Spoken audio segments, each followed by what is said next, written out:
ஒரு சூப்பரான 4 BHK villa தாங்க இன்றைக்கி நம்ம சேல்ஸுக்கு கொண்டு வந்திருக்கோம். காந்திபுரம் டவுன் ஏரியாவிலேருந்து ஜஸ்ட் ஒரு 10 கிலோமீட்டர்ஸில் வேடப்பட்டிங்கிற ஏரியாவில் இந்த வில்லா அமைஞ்சிருக்குதுங்க. வேடப்பட்டி ஏரியாவில் ஒரு ரெசிடென்ஷியல் ஜோனுக்குள்ளே மேற்கு தொடர்ச்சி மலைகளோட அழகை ரசிக்கிற மாதிரி ஒரு சூப்பரான வியூவோட தாங்க இந்த 4 பிஹெச்கே வில்லா சேல்ஸுக்கு வந்திருக்குது. நல்ல ஸ்பேசியஸான 30 அடி தார் ரோட்டு மேலே நார்த் ஃபேஸிங் சைட்டில் நார்த் ஃபேஸிங் வீடு அந்த வீடு வந்திருக்குதுங்க. ஒரு காம்பேக்டான பார்க்கிங் ஏரியா வந்துருங்க. உள்ளேயே உங்களுக்கு போர்வெல்லும் நிலத்தொட்டியும் கொடுத்துருக்காங்க. ஃப்ரண்ட்டில் எலிவேஷனுக்கு நல்லா வால் ஃபுல்லாக டைல்ஸ் எல்லாம் ஒட்டி நீட்டாகவே ஒர்க் பண்ணியிருக்காங்க. ஃப்ளோர்லேயும் வால்லையும் நல்லா நீட்டாகவே டைல் ஒர்க் பண்ணியிருக்காங்க. உங்களுக்கு ஃப்ரண்ட்டில் மெயின் டோர் நல்லா ஹெவியாகவே கொடுத்துருக்காங்க. மெயின் டோர் உங்களுக்கு தேக்கில் வந்துடுங்க. டோர் ஓப்பன் பண்ணி உள்ளே வந்தால் 16க்கு 16ங்கிற அளவில் நல்லா ஸ்பேசியஸான ஹால் ஏரியா கொடுத்துருக்காங்க. உள்ளேயே உங்களுக்கு ஒரு சூப்பரான டிவி யூனிட் கூட செட் பண்ணி கொடுத்துருக்காங்க. அதில் லைட்டிங் ஒர்க்கும் சூப்பராகவே வந்துடும். ஈஸ்ட் ஃபேஸிங்கில் பூஜா யூனிட் கொடுத்துருக்காங்க. ஹாலையும் கிச்சனையும் செப்பரேட் பண்ணுற இடத்துல ஒரு நீட்டான ஷோகேஸ் ஒர்க் கூட பண்ணியிருக்காங்க. ஹாலிலிருந்து மேலே ஃபஸ்ட் ஃப்ளோர் போகிறதுக்கான ஸ்டெப்ஸும் உள்ளேயே வந்துடுங்க. ஃபால் சீலிங் ஒர்க்கெல்லாம் நீட்டாகவே பண்ணியிருக்காங்க. ஸ்டெப்ஸுக்கு கீழே இருக்க ஸ்பேஸு கூட இந்த மாதிரி கபோர்ட் போட்டு நீட்டாகவே டிசைன் பண்ணியிருக்காங்க. ஹால் ஏரியாவிலேருந்து அப்படியே உள்ளே போனோன்னா 10க்கு 16ங்கிற அளவில் டைனிங் ப்ளஸ் கிச்சன் ஏரியா வந்துடுங்க. ஃப்ரண்ட்டில் பார்த்துட்டிங்கன்னா உங்களுக்கு டைனிங் ஏரியா கொடுத்துருக்காங்க. உள்ளேயே உங்களுக்கு வாஷ் பேஷனுக்கான செட்டப் கூட பண்ணி கொடுத்துருக்காங்க. ஒரு சூப்பரான மாடுலர் கிச்சனாக பிளான் பண்ணியிருக்காங்க.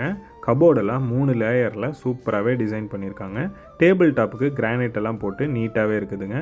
வால் ஃபுல்லாகவே வால் டைல்ஸ் வந்துடுங்க. கிச்சனையும் ஹாலையும் செப்பரேட் பண்ணுற மாதிரி இங்கே ஒரு சின்ன ஷோகேஸ் ஏரியா கூட வந்துடுங்க. இப்போ நம்ம பார்க்குறது கிரவுண்ட் ஃப்ளோரில் இருக்க மாஸ்டர் பெட்ரூமுங்க. 10க்கு 16ங்கிற அளவில் நல்லா ஸ்பேசியஸாகவே கொடுத்துருக்காங்க. உள்ளே ஃபுல்லாகவே cupboard work, study table, glass ஒர்க்குன்னு எல்லாமே நீட்டாகவே பண்ணியிருக்காங்க. உள்ளேயே உங்களுக்கு அட்டாச்சு டாய்லெட் கூட வந்துடுங்க. நார்த் ஃபேஸிங் சைட்டில் நார்த் ஃபேஸிங் வீடாக சூப்பரான வாஸ்துவோட தான் இந்த வீடு சேல்ஸுக்கு வந்திருக்குதுங்க. ஹாலில் இருந்து ஸ்டெப்ஸ் ஏறி மேலே வந்தோன்னா 16க்கு 10ங்கிற அளவில் மேலே ஃபஸ்ட் ஃப்ளோரில் ஒரு லிவிங் ஏரியா வந்துருங்க.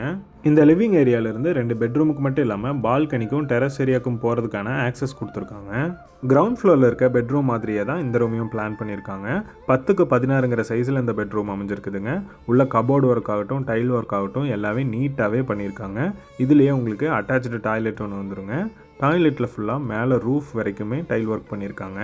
இந்த பெட்ரூம் 10க்கு 16ங்கிற அளவில் அமைஞ்சிருக்குதுங்க. உள்ளேயே உங்களுக்கு அட்டாச்சு டாய்லெட் வந்துடும். மேலே லாஃப்ட்டில் கபோர்டு ஒர்க் எல்லாமே நீட்டாகவே பண்ணியிருக்காங்க.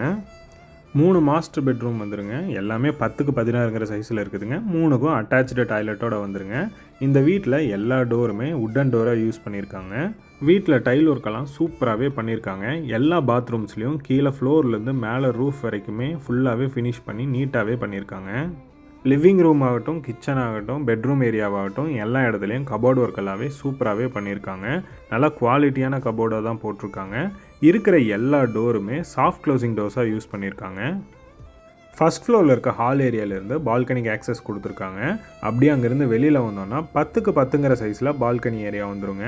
ஃப்ளோர் டைலு, ஹேண்ட் ரயில்னு எல்லாமே நீட்டாகவே பண்ணியிருக்காங்க. இந்த ஒரு இடம் மட்டும் ஹேண்ட் ரயில் ஒர்க் போயிட்டுருக்குதுங்க. இந்த சைடில் ஃபுல்லாகவே முடிச்சுட்டாங்க. ஃப்ரண்ட்டில் உங்களுக்கு hand rail plus glass setup வந்துருங்க. 10க்கு 10ங்கிற அளவில் நல்லா ஸ்பேசியஸான ஒரு சிட் அவுட் ஏரியாவை இதை பிளான் பண்ணியிருக்காங்க. பால்கனியிலிருந்து ஆக்சஸ் இருக்கிற மாதிரி ஒரு ரூம் கொடுத்துருக்காங்க. இது 10க்கு 10ங்கிற அளவில் வந்துருங்க. ஸ்டோரேஜுக்காக மேலே லாஃப்டெல்லாம் கொடுத்துருக்காங்க. உங்களுக்கு ஃப்ளோர் டைல்ஸ் எல்லாம் நீட்டாகவே ஒர்க் பண்ணி வீட்டோட மேட்ச் பண்ணுற மாதிரியே பண்ணியிருக்காங்க. வீட்லேயே போர்வெல் இருக்குதுங்க. ஒரு கார்ப்பரேஷன் வாட்டர் கனெக்ஷனும் வாங்கியிருக்காங்க. ஸ்டோரேஜுக்காக மேலே 2 டேங்க் கூட வச்சுருக்காங்க. உங்களுக்கு மேலேயே லாண்ட்ரி ஏரியாவும் துணி காய போடுறதுக்கான செட்டப் கூட பண்ணி கொடுத்துருக்காங்க. சம்மர் டைமில் வெயிலோட ஹீட் வீட்டுக்குள்ளே இறங்கக்கூடாதுன்னு மேலே டெரஸில் ஃப்ளோர் ஃபுல்லாகவே உங்களுக்கு கூலிங் டைல்ஸ் போட்டு கொடுத்துருக்காங்க. ரைட் சைடில் இருக்க வீடு சேல்ஸ் ஆயிடுச்சுங்க. இந்த வீடு தான் இப்போ அவைலபிள் இருக்குதுங்க.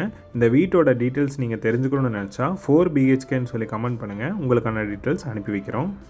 இந்த வீடியோவை லைக் பண்ணுங்கள், மற்றவங்களுக்கு ஷேர் பண்ணுங்கள். இது மாதிரி சேல்ஸுக்கு வர ப்ராப்பர்ட்டிஸோட டீட்டெயில்ஸ் நீங்கள் தெரிஞ்சுக்க நம்ம சேனலை மறக்காமல் சப்ஸ்கிரைப் பண்ணுங்கள். நன்றி, வணக்கம்.